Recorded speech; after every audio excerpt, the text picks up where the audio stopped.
Ladies and gentlemen, if you need to import images into Adobe inDesign, I'm going to show you the quickest, easiest, carefree way to do it. So without further ado, let's climb straight in. So the first thing we're going to do is go over to the left-hand side onto our toolbar, and we are going to create a frame. All right, so we're going to use the framing tool, and let's create a frame like this.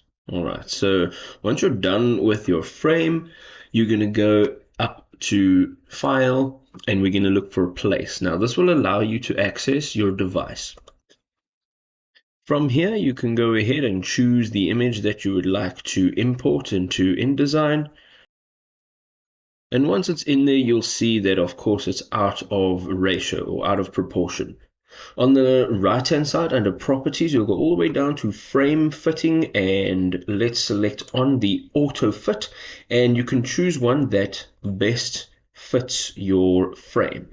Now you'll have to run through them to see which one is going to be the best, and additionally you can use the direct selection tool.